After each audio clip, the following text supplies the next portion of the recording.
नमस्कार दोस्तों, विद्या शक्ति एजुकेशन के ऑनलाइन प्लेटफॉर्म पर सभी मित्रों का हार्दिक स्वागत और अभिनंदन है। दोस्तों, आज अपन पढ़ेंगे मानव परिसंचरण तंत्र के बारे में। तो बिल्कुल एक नया चैप्टर है मानव परिसंचरण तंत्र। तो इसके बारे में आज अपन डिटेल से पढ़ेंगे। तो इस अध्याय की या इस चैप्टर की रूपरेखा को अपन देख लेते हैं। सबसे पहले कि इस अध्याय में हम कौन कौन सी चीजें हैं वो पढ़ेंगे और आज अपन इसको स्टार्ट करते हैं। तो आगे वाली कुछ क्लासों में इस चैप्टर को अपन क्लियर कर देंगे, ठीक है। तो इस अध्याय की रूपरेखा में सबसे पहले अपन देखेंगे परिसंचरण तंत्र की परिभाषा। किसके बारे में? परिसंचरण तंत्र है, उसकी परिभाषा क्या होती है उसके बारे में देखेंगे। इसके अतिरिक्त दूसरा पॉइंट अपन पढ़ेंगे परिसंचरण के प्रकार, है ना। मनुष्य में या मुख्यतः मानव में, इसके अलावा अन्य जीव में कुल मिलाकर परिसंचरण है वो कितने प्रकार का होता है उसके बारे में देखेंगे।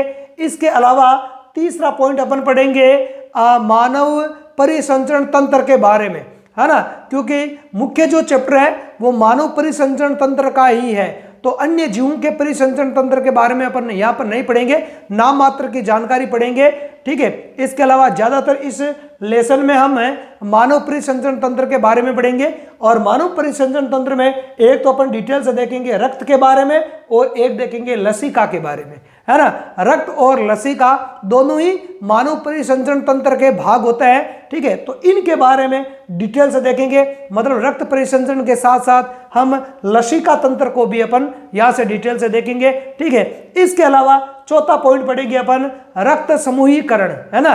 एबीओ जो रक्त समूहीकरण होता है ना, blood group A, blood group B, blood group A B और ब्लड ग्रुप ओ।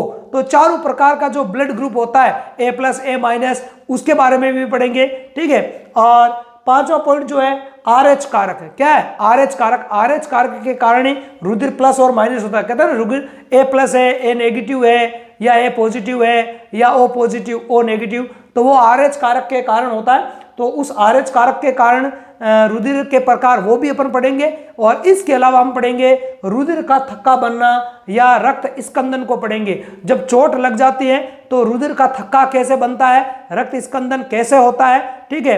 तो उसके बारे में भी हम यहाँ डिटेल से पढ़ेंगे। और इसके अलावा लास्ट में सातवां पॉइंट पढ़ेंगे हृदय एवं परिसंचरण तंत्र संबंधी प्रमुख रोगों के बारे में हम यहाँ पढ़ेंगे। तो अंत में सातवां पॉइंट क्लियर करेंगे, हृदय और परिसंचरण तंत्र संबंधी प्रमुख रोग कौन कौन से होते हैं। तो ये इन 7 पॉइंटों के तहत हम इस चैप्टर को क्लियर करेंगे, ठीक है। और अच्छे से अच्छे पढ़ने का प्रयास करेंगे। तो जुड़े रहना है सारी क्लासों में आपको। और चैनल पर आप नए हो तो चैनल को आप सब्सक्राइब करें, लाइक करें और अपने दोस्तों में ज़्यादा से ज़्यादा इसे शेयर भी जरूर करें। तो स्टार्ट करते हैं सबसे पहले रक्त परिसंचरण की परिभाषा और इसके प्रकारों के बारे में। तो परिसंचरण की परिभाषा अपन देखें, परिसंचरण का मतलब या अर्थ क्या होता है इसके बारे में अपन देखते हैं। सबसे पहले या परिसंचरण किसको कहते हैं ना, और परिसंचरण तंत्र है क्या, ठीक है। तो इसके बारे में अपन सबसे पहले देखते हैं। तो परिसंचरण का मतलब होता है परिवहन। परिसंचरण का मतलब क्या होता है? परिवहन होता है। एक स्थान से दूसरे स्थान पर जाना, आना जाना, वो परिवहन हो जाएगा, ठीक है। तो इसका अगर अपन शाब्दिक अर्थ की बात करें, ठीक है, परिसंचरण शब्द की शाब्दिक अर्थ की अगर बात करें तो इसका अर्थ होता है परिवहन। इसका मतलब क्या होता है? परिवहन, ठीक है। तो परिवहन, अब किसका परिवहन? तो चैप्टर में अपन किसके बारे में पढ़ेंगे? मानव परिसंचरण तंत्र के बारे में पढ़ेंगे। किसके बारे में? मानव परिसंचरण तंत्र के बारे में पढ़ेंगे। तो मानव के शरीर में पदार्थों का जो परिवहन है वो कैसे होता है इसके बारे में अपने को डिटेल से देखते हैं। तो पहली बात तो यह कि किन किन पदार्थों का परिवहन होता है। तो एक तो यदि अपन बात करें तो हमारे शरीर में एक तो विभिन्न प्रकार की जो गैसें होती है ना, विभिन्न प्रकार की गैसों का परिवहन होता है। एक तो गैसों का परिवहन होता है और मुख्यतः गैसें कौन सी होती है? O2 व CO2, है ना। ऑक्सीजन हमारे शरीर के लिए उपयोगी गैस है। तो इस उपयोगी गैस को फेफड़ों से, क्योंकि जब हम श्वास लेते हैं तो ऑक्सीजन को फेफड़ों में खींचते हैं और इस प्रक्रिया को हम पूरा श्वसन तंत्र में हम पढ़ चुके हैं। तो फेफड़ों में ली गई जो ऑक्सीजन है उसको शरीर की सभी कोशिकाओं तक पहुंचाना, क्योंकि उपयोगी है। और कोशिकाओं के अंदर उपापचय क्रियाओं के दौरान CO2 बनती है, जो शरीर के लिए क्या होती है, हानिकारक होती है। तो इस CO2 को बाहर निकालने के लिए वापस फेफड़ों तक पहुंचाना, तो ये गैसों का परिवहन।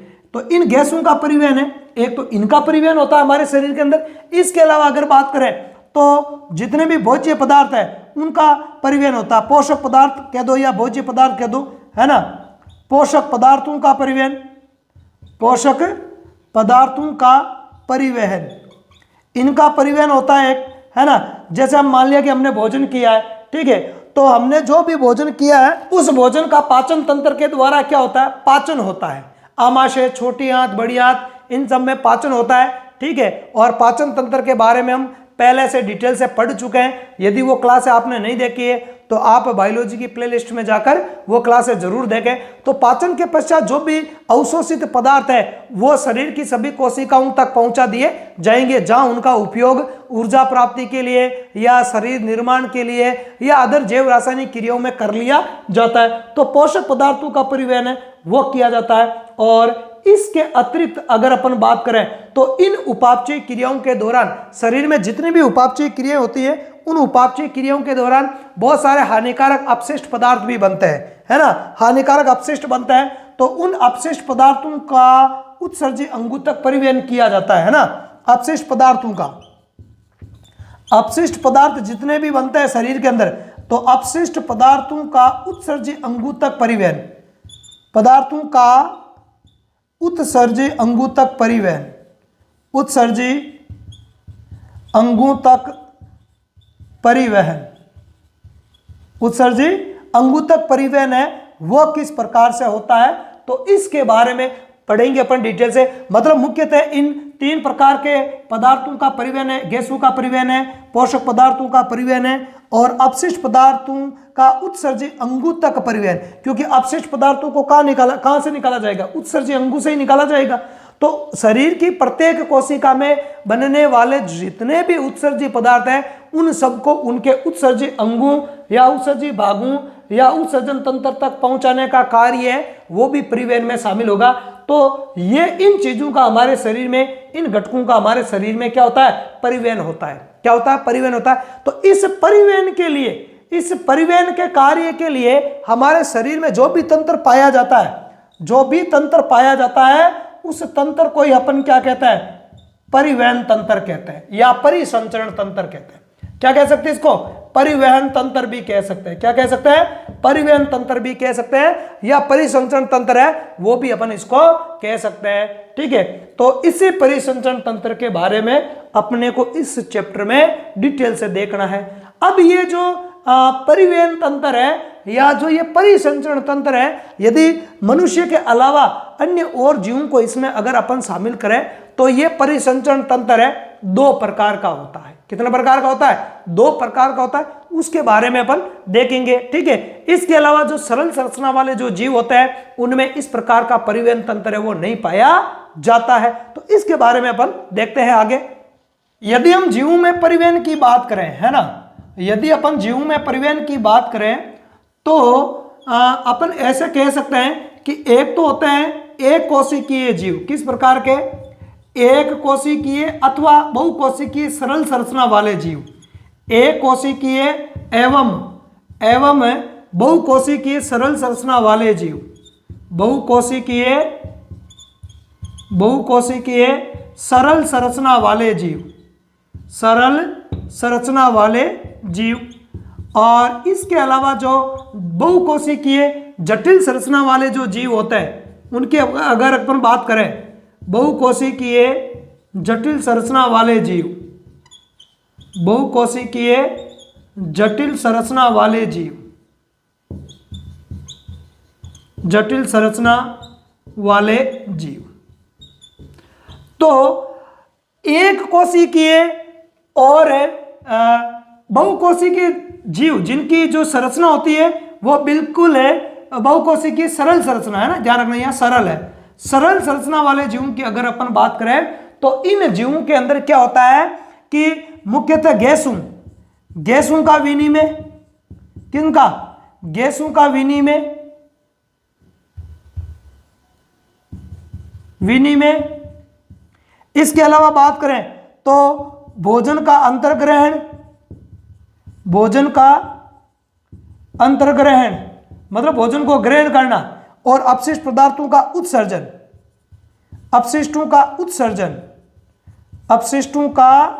उत्सर्जन वो किसके द्वारा होता है? शरीर की सतह के द्वारा ही हो जाता है। किसके द्वारा? शरीर की जो सामान्य सतह है उसके द्वारा होता है। शरीर की सतह द्वारा। कौन सी प्रक्रिया के द्वारा? विसरण प्रक्रिया के द्वारा। किस प्रक्रिया के द्वारा? विसरण की प्रक्रिया। विसरण प्रक्रिया द्वारा हो जाता है। क्यों? जैसे मान लो कि अमीबा है, ठीक है, जैसे मान लो कि कोई भी एक कोशिकीय जीव है, जैसे मान लिया कि इस प्रकार यहाँ कोई एक कोशिकीय जीव है, ठीक है। अब एक कोशिकीय जीव है, ये इसका केंद्रक मान लो, तो एक कोशिकीय जीव में कोशिका ही एक है। या फिर बहुकोशिकीय जीव में बात करें जिनकी शरीर की संरचना कैसी है? सरल का मतलब है कि इनके अंदर ना तो कोई विशेष प्रकार के ऊतक पाए जाते हैं, ना कोई अंग पाए जाते हैं, ना कोई इनमें तंत्र पाए जाते हैं। मतलब हर कार्य को करने के लिए ना तो इनके अंदर पाचन तंत्र होता है, ना इनमें श्वसन तंत्र होता है, ठीक है, ना इनमें उत्सर्जन तंत्र होता है। तो इस प्रकार के किसी भी प्रकार के तंत्र की इनमें उपस्थिति नहीं होती है। तो ऐसे बहुकोशिकीय जीव और जो एक कोशिकीय जीव जिनका शरीर ही एक ही कोशिका से बना होगा, तो उसमें ऊतक और अंग वगैरह तंत्र कहां से बन जाएंगे? नहीं बनेंगे, ठीक है। तो उन जीवों के अंदर गैसों का विनिमय, O2 CO2 का एक्सचेंज, भोजन का अंतर्ग्रहण, भोजन को ग्रहण करने की प्रक्रिया, और पाचन के पश्चात या उपापचय क्रियाओं के दौरान जो भी अपशिष्ट पदार्थ बनते हैं उनका उत्सर्जन है वो शरीर की सामान्य सतह के द्वारा। किसके द्वारा? शरीर की जो सामान्य सतह है उसके द्वारा, विसरण प्रक्रिया के द्वारा होता है। किसके द्वारा? विसरण प्रक्रिया। और विसरण आप जानते ही हो, विसरण में क्या होता है? पदार्थ के जो कण होते हैं या अणु या जो आयन होते हैं वो अपनी उच्च सांद्रता से निम्न सांद्रता की ओर गमन करते हैं। मतलब ज्यादा मात्रा वाले भाग से कम मात्रा वाले भाग की ओर ऑटोमेटिक चले जाते हैं, ठीक है। जैसे मान लिया कि कोशिका के अंदर CO2 ज्यादा है, कोशिका में CO2 ज्यादा है, बाह्य वातावरण में CO2 क्या है? CO2 कम है, या CO2 कम है, या CO2 क्या है? ज्यादा है। तो CO2 ऑटोमेटिक अंदर से बाहर निकल जाएगी। बाहर की तरफ ऑक्सीजन ज्यादा है कोशिका के चारों ओर, और कोशिका को वैसे ही ऑक्सीजन की आवश्यकता होती है, तो ऑक्सीजन यहाँ अंदर कम है ना। O2 यहाँ क्या है? यहाँ O2 कम है, और यहाँ बाह्य वातावरण में O2 क्या है? अधिक है। तो ऑटोमेटिक ऑक्सीजन है वो बाहर से अंदर प्रवेश कर जाएगी, तो ये प्रक्रिया कोशिका झिल्ली के माध्यम से होती है, ठीक है। और ये प्रक्रिया विसरण कहलाती है। क्या कहलाती है? विसरण। क्या कहलाती है? विसरण प्रक्रिया। तो सरल संरचना वाले जीवों में जो कोई किसी प्रकार का परिवहन तंत्र नहीं पाया जाता है, बल्कि उनमें गैसों का विनिमय, भोजन का अंतर्ग्रहण और अपशिष्टों का उत्सर्जन है वो विसरण की प्रक्रिया के द्वारा होता है, वो शरीर की सतह के द्वारा होता है। क्योंकि इनमें हमारी तरह कोई परिसंचरण तंत्र नहीं होता है। रक्त है कि रुधिर वाहिनियां, धमनियां, शिराएं, हृदय, है ना, इस प्रकार का सिस्टम है वो इनमें नहीं पाया जाता है, ठीक है। तो शरीर की बॉडी के द्वारा ही एक्सचेंज हो जाता है विसरण के द्वारा। लेकिन अपन बात करें बहुकोशिकीय जीवों की, ऐसे जीव जिनका शरीर बहुकोशिकीय है और शरीर की संरचना जटिल है। जटिल का मतलब यह हुआ कि उनमें ऊतक है, अंग है या तंत्र है वो पाए जाते हैं। तो इन जीवों में तंत्र पाए जाने के कारण परिसंचरण के लिए भी अलग से क्या होता है?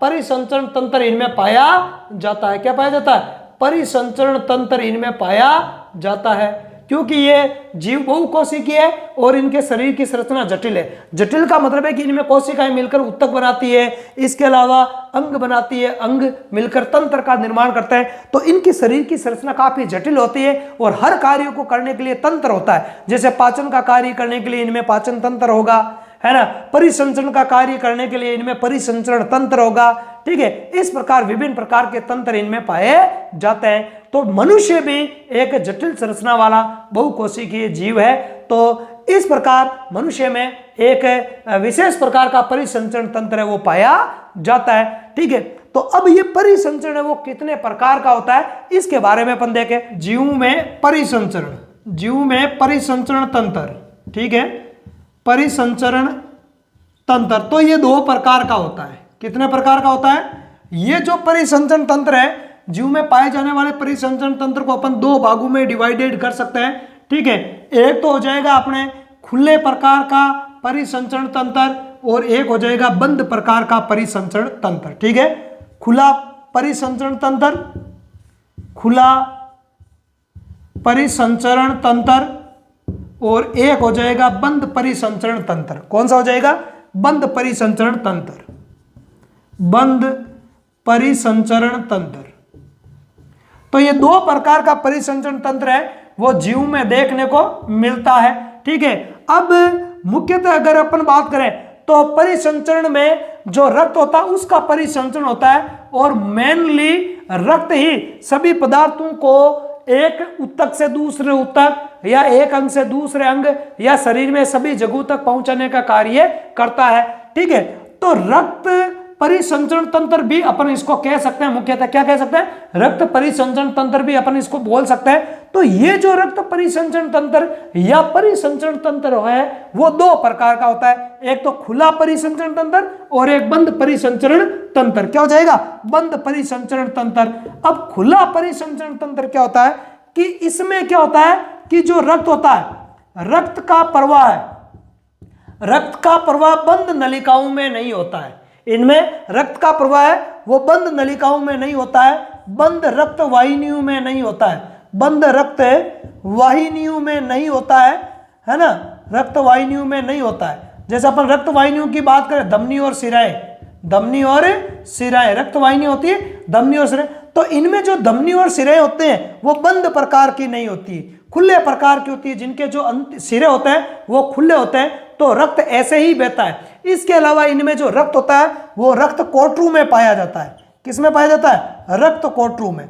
रक्त कोटर या चैम्बर या कोष्ठक, तो मान लो कि रक्त है शरीर के अंदर अलग अलग कोष्ठकों के अंदर भरा रहता है, तो कोष्ठकों में भरा रहता है और ऊतक अंग या कोशिकाएं उन रक्त से भरे कोटरू के अंदर डूबी हुई रहती है, यूं मान लो आप, है ना। जैसे कोई पदार्थ किसी बड़े से पात्र में डूबा हुआ है, ठीक है, तो उस प्रकार का परिसंचरण है इनमें पाया जाता है। मतलब इनमें रक्त का प्रवाह बंद रक्त वाहिनियों में नहीं होता है। सुविकसित प्रकार की जो धमनियां और सिराएं वो इनमें नहीं पाई जाती है ना। सुविकसित बंद प्रकार की, है ना, सुविकसित बंद प्रकार की, सुविकसित बंद रक्त वाहिनियों का अभाव होता है। बंद रक्त वाहिनियों का क्या होता है? अभाव। वाहिनियों का इनमें क्या होता है? अभाव होता है, ये ध्यान रखना है। आगे बात समझ में। इसमें अपन उदाहरणों की यदि अपन बात करें, एग्जाम्पल्स देखते हैं, तो एग्जाम्पल में जैसे कि एक तो इस प्रकार का जो रक्त परिसंचरण तंत्र है वो देखने को मिलता है अपने को कीटों में। किन में? कीटों में। जो कीट होते हैं उनमें मिलता है। इसके अलावा मोलस्कासन के प्राणी है, मोलस्कासन के प्राणी है, इनमें भी इस प्रकार का रक्त परिसंचरण तंत्र है वो देखने को मिलता है। ठीक है, तो ये एक खुला रक्त परिसंचरण तंत्र। अब बात करें बंद रक्त परिसंचरण तंत्र की, तो इनमें जो रक्त है वो रक्त सुविकसित बंद प्रकार की धमनियों और सिराओं में बहता है ना। इनमें रक्त है, रक्त सुविकसित बंद प्रकार की बंद रक्त वाहिनियों में बहता है, बंद रक्त वाहिनियों में बहता है, रक्त वाहिनियों में बहता है, ठीक है, या परिवहन होता है। तो इनमें जो रुधिर वाहिनियां होती है वो कैसी होती है? बंद प्रकार की होती है। रुधिर वाहिनियों में कौन होती है? धमनियां और शिराएं। कौन होती है? धमनियां और शिराएं। मतलब सुविकसित प्रकार की इनमें धमनियां और सुविकसित प्रकार की शिराएं पाई जाती है और रक्त इन्हीं बंद प्रकार की धमनियों और शिराओं में बहता है। ठीक है, तो ये जो रक्त परिसंचरण तंत्र है इसी को अपन बंद प्रकार का रक्त परिसंचरण तंत्र कहते हैं। और इसमें बात करें उदाहरणों की, अगर अपन बात करें एग्जाम्पल्स यदि अपन देखें तो जैसे मनुष्य इसका प्रमुख उदाहरण हो जाएगा। ठीक है, एग्जाम्पल की यदि अगर अपन बात करें तो कौन हो जाएगा? मनुष्य, खरगोश, स्तनधारी जो भी प्राणी है ना, मनुष्य, खरगोश, गाय, भैंस, भेड़, बकरी, मतलब जितने भी स्तनधारी प्राणी है ना, स्तनधारियों के अंदर स्तनधारी प्राणी है उनके अंदर, या अपन कह सकते हैं कि मुख्यतः इस प्रकार का जो है वो अधिकांशतः कोर्डेटा संघ में पाया जाता है। किसमें? कोर्डेटा संघ के जो प्राणी होता है, कोर्डेटा संघ, तो कोर्डेटा संघ के प्राणियों में इस प्रकार का रक्त परिसंचरण तंत्र वो पाया जाता है। लेकिन ये कोई एनी टाइम जरूरी नहीं कोर्डेटा में ही होता है ये रक्त बंद और खुला प्रकार का, पर उच्चतर जो कोर्डेटा संघ के प्राणी है ना, उच्चतर जो कोर्डेटा संघ के जो प्राणी हैं उनमें इस प्रकार का रक्त परिसंचरण तंत्र वो पाया जाता है। तो इस प्रकार ये दो प्रकार का रक्त परिसंचरण तंत्र है वो सजीव में देखने को मिलता है। अब हमने जितना पढ़ा है उसका एक बार अपन नोट्स देख लेते हैं। सबसे पहले अपन देखते हैं परिसंचरण तंत्र की परिभाषा क्या होती है, उसके बारे में अपन देखते हैं। तो देखो परिसंचरण तंत्र की क्या परिभाषा हो सकती है कि शरीर का वह तंत्र है ना, शरीर का वह तंत्र जो विभिन्न प्रकार के पदार्थों है ना, विभिन्न प्रकार के पदार्थों, अब वो पदार्थ हानिकारक भी हो सकते हैं और लाभदायक भी हो सकते हैं। हानिकारक पदार्थ है तो उनको बाहर निकालने के लिए उत्सर्जी अंगों तक पहुंचाएगा, और लाभदायक पदार्थ है तो उनको शरीर के विभिन्न अंगों या कोशिकाओं तक पहुंचाएगा। ठीक है, तो हानिकारक एवं लाभदायक पदार्थों है ना का एक स्थान से दूसरे स्थान तक, एक स्थान से दूसरे स्थान का शरीर में, शरीर के अंदर एक जगह से दूसरे जगह, या एक अंग से दूसरे अंग, ठीक है, या कोशिकाओं से उत्कों, या उत्कों से अपन कह सकते हैं उतक, या कोशिकाओं से उत्सर्जी अंगों तक वगैरह, ऐसा ठीक है स्थान तक परिवहन करता है, उसको अपन कहता है परिसंचरण तंत्र। उसी को क्या बोलते हैं, उसी को हम कहते हैं परिसंचरण तंत्र कहते हैं। ठीक है, परिसंचरण तंत्र कहलाता है। आगे देखो, आगे क्या है, एक कोशिकीय एवं सरल संरचना वाले बहुकोशिकीय जीवों में गैसों का, किनका, गैसों O2 और CO2, O2 है CO2 गैसों, इसके अलावा भोजन है ना, पोषक पदार्थ, भोजन का पोषक पदार्थ, इसके अलावा उत्सर्जी पदार्थों, इनका जो अंतर्ग्रहण है वह निष्कासन, इनका अंतर्ग्रहण मतलब शरीर के अंदर लेना भोजन को, ठीक है, और उत्सर्जी पदार्थों को बाहर निकालना, निष्कासन करना, सामान्यतः या सामान्य शरीर की सतह से विसरण प्रक्रिया द्वारा, किसके द्वारा, विसरण प्रक्रिया द्वारा होता है ना, सामान्य शरीर की सतह के द्वारा, शरीर दो बार लिख दिया, ठीक है, तो सामान्य शरीर की सतह से कौन सी प्रक्रिया द्वारा, विसरण प्रक्रिया द्वारा होता है। एक कोशिकीय जीव अमीबा है, पैरामीशियम है, यूग्लिना है, इस प्रकार के, या बहुकोशिकीय जीव में अगर अपन बात करें तो पोरीफेरा है, स्लेंट्रेटा है, इस प्रकार के जो प्राणी होते हैं उनके अंदर। आगे बहुकोशिकीय जटिल संरचना वाले जो जीव होते हैं, बहुकोशिकीय जटिल संरचना वाले जीव, मनुष्य जैसे जो प्राणी होते हैं, इन जीवों में इन पदार्थों के परिवहन हेतु, इन सब पदार्थों के परिवहन हेतु, कौन से पदार्थ, गैसें हैं, भोजन है, उत्सर्जी पदार्थ है, इन सब के परिवहन हेतु क्या पाया जाता है, परिसंचरण तंत्र पाया जाता है। क्या पाया जाता है, परिसंचरण तंत्र पाया जाता है। अब अपन देखते हैं परिसंचरण तंत्र कितने प्रकार का होता है।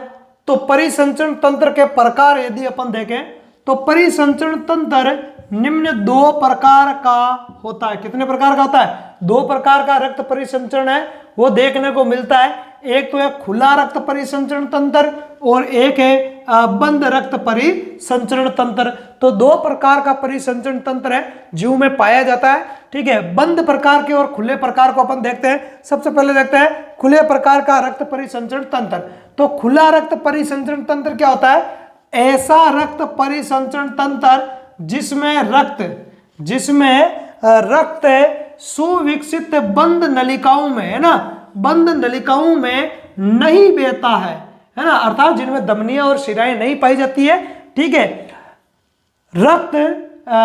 रक्त कोटरू में, किनमें रक्त है वो रक्त कोटरू में भरा रहता है, जिनमें ऊतक, अंग आदि डूबे रहते हैं, है ना, आदि है वो डूबे रहते हैं। परिसंचरण में रक्त तो होता है, ऐसे प्राणियों में रक्त तो होता है लेकिन रक्त बहता नहीं है, रक्त का फ्लो नहीं होता है ना। अपने जैसे अपने शरीर में रक्त बहता है, इनमें बहता नहीं है, रक्त एक जगह ही पड़ा रहता है कोटरू में। किनमें रक्त है वो रक्त कोटरू में पड़ा रहता है और ऊतक और अंग उसमें डूबे हुए रहते हैं। आगे देखो उदाहरणों की बात करें तो उदाहरणों में जैसे कुछ मोलस्का संघ के प्राणी है ना, मोलस्क या इनको बोलते हैं जो मोलस्का संघ के जो प्राणी हैं, इसके अलावा कीट है, तो इनके अंदर इस प्रकार का रक्त परिसंचरण तंत्र पाया जाता है। अब बात करें आगे बंद रक्त परिसंचरण तंत्र।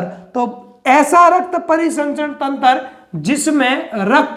जिसमें रक्त सुविकसित बंद नलिकाओं, जिनको अपन कहते हैं धमनियां और शिराएं, तो धमनियों व शिराओं में प्रवाहित होता है या बहता है, प्रवाहित होता है, उसे बंद रक्त परिसंचरण तंत्र कहता है। तो इनमें हृदय है, धमनियां, शिराएं, ठीक है, तो इस प्रकार की संरचनाएं हैं वो पाई जाती है, तो वो आपके बंद प्रकार का रक्त परिसंचरण तंत्र होता है। और उदाहरण की बात करें तो कशेरुकी प्राणियों जैसे कि बात करें खरगोश है, मनुष्य है, ठीक है, तो मनुष्य में बंद प्रकार का, खरगोश में भी बंद प्रकार का रक्त परिसंचरण तंत्र वो पाया जाता है। तो यह रक्त परिसंचरण के प्रकार। तो अध्याय की रूपरेखा में मैंने आपको 7 पॉइंट बताए थे कि हम इस चैप्टर को 7 पॉइंटों के तहत पूरा करेंगे। इनमें से 2 पॉइंट आज हमने पढ़ लिए हैं। एक तो परिसंचरण तंत्र संबंधी परिभाषा क्या है, इसका अर्थ समझा है पूरा डिटेल से, और एक परिसंचरण तंत्र या परिसंचरण के कितने प्रकार होते हैं जीवों के अंदर, तो 2 प्रकार, खुला और बंद रक्त परिसंचरण, इनके बारे में हमने पढ़ा है। ठीक है, तो आज के लिए इतना ही पर्याप्त है। यदि क्लास आपको अच्छी लगी है तो क्लास को अपने दोस्तों में ज़्यादा से ज़्यादा शेयर करना है, और चैनल पर आप नए हो तो चैनल को सब्सक्राइब और लाइक ज़रूर करना है, ठीक है, और बेल वाले आइकन को ज़रूर प्रेस कर लेना, ताकि जैसे ही मैं कोई वीडियो अपलोड करूं उसका नोटिफिकेशन आपको तुरंत मिल जाए। साथ ही साथ आप हमारे टेलीग्राम ग्रुप से भी जुड़ सकते हो, ठीक है, विद्याशक्ति एजुकेशन का टेलीग्राम ग्रुप बना हुआ है, उसका लिंक है वो चैनल पेज पे जाना है, और अबाउट सेक्शन जो है प्लेलिस्ट के पास में अबाउट वाला ऑप्शन मिलेगा, उसमें आपको मिल जाएगा, या चैनल पेज के ऊपर ही आपको मिल जाएगा, ठीक है, डिस्क्रिप्शन में नहीं मिलेगा, ध्यान रखना है, ठीक है। तो वहां जाके आप हमारे विद्याशक्ति एजुकेशन के टेलीग्राम ग्रुप से जुड़ सकते हो, और वहां हम करंट जीके है, राजस्थान जीके है, विज्ञान है, गणित है, इस प्रकार के डेली क्विज है वो अपलोड करता है, तो उससे आपका रेगुलर अभ्यास है वो होता रहता है, ठीक है, तो उससे जुड़ना ना भूलें। तो इस क्लास में फिलहाल इतना ही, कल एक नई क्लास के साथ फिर मिलेंगे आपसे, तब तक के लिए धन्यवाद, जय हिंद।